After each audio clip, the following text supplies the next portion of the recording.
உயிரே உறவே தமிழே வணக்கம். ஸ்ரீபெரும்புதூர் வேட்பாளர் திரு PR பாலு அவர்களே,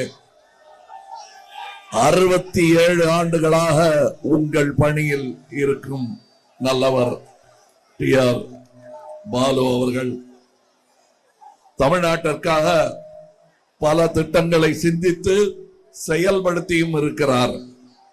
போன இடத்துல பேசும்போது நான் சொன்னேன், இன்னமும் விட்டா நிறைய திட்டங்கள் கொண்டு வர முடியும். ஆனால் ஒன்றிய அரசு ஒன்றாத அரசாக இருப்பதனால் நமக்கு வேலை நடக்க மாட்டேங்குது.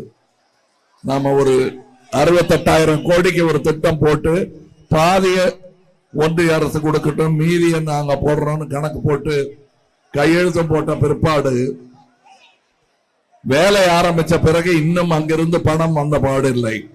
ஆனால் மக்களுக்கு நல்லது விரைவில் நடந்தாக வேண்டும் என்பதற்காக 68,000 கோடி ரூபாய் திட்டத்தின் சுமையை தமிழக அரசு ஏற்றுக்கொண்டிருக்கிறது.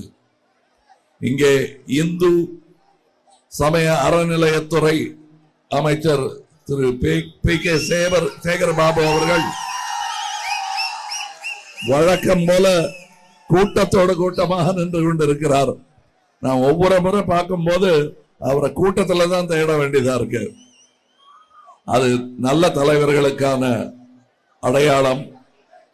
அவர் 1000 கோவில்களுக்கு கிட்டத்தட்ட குடமுழுக்கு செய்தவர். நான் நல்லது எந்த இடத்திலிருந்து யார் செய்தாலும் பாராட்டுவேன். இவர் என்ன கோவில் குடமுழுக்க பத்தி பேச ஆரம்பிச்சிட்டாருன்னு. மக்களுக்கு எது பிடிக்கிறதோ அதை அவர் செய்கிறார். அதனால் எனக்கு அவரை பிடிக்கும்.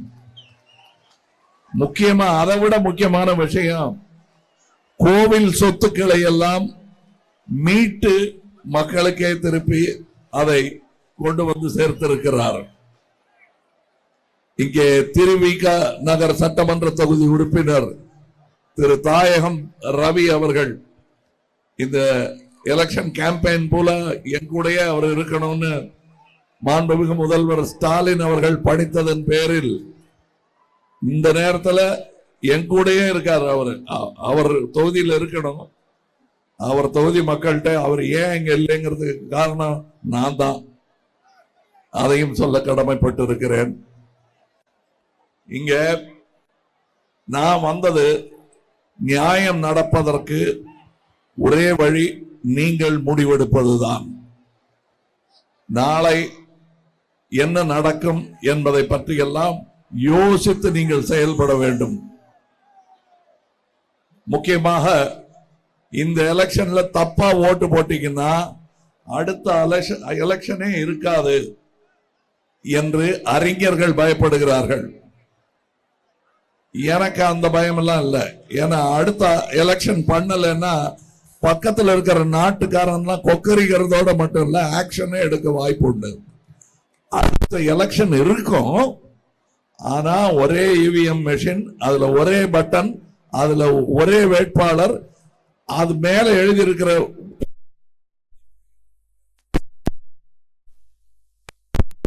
என்ன ஒரு திடீர்னு இந்தி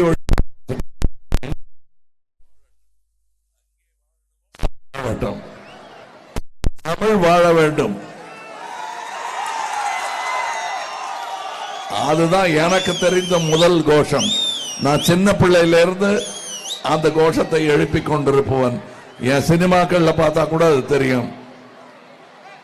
பின்ன ஏன் நீங்க இந்தி படத்திலாம் நடிக்க போனீங்கன்னா, யாமறிந்த மொழிகளிலே தமிழ் மொழி போல் இனிதாவது எங்குமே காணோம் என்று சொல்வதற்காக அந்த மொழிகள்ல நீங்க எங்க இஷ்டத்துக்கு விட்டுட்டா 10 மொழி கூட கத்துக்குவோம்.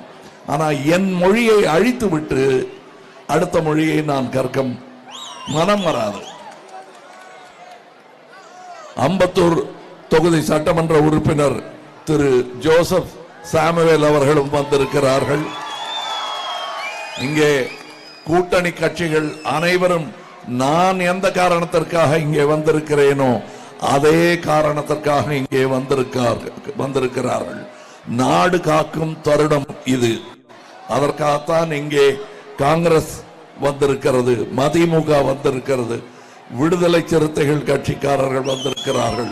இந்திய கம்யூனிஸ்ட், மார்க்சிஸ்ட் கம்யூனிஸ்ட், கொங்கு மக்கள் கட்சி, இந்திய யூனியன் முஸ்லிம் லீக், இதற்கெல்லாம் அடியில் தொண்டரடி பொடியாக எங்கள் மக்கள் நீதி மையத்தார் இங்கே வந்திருக்கிறார்கள்.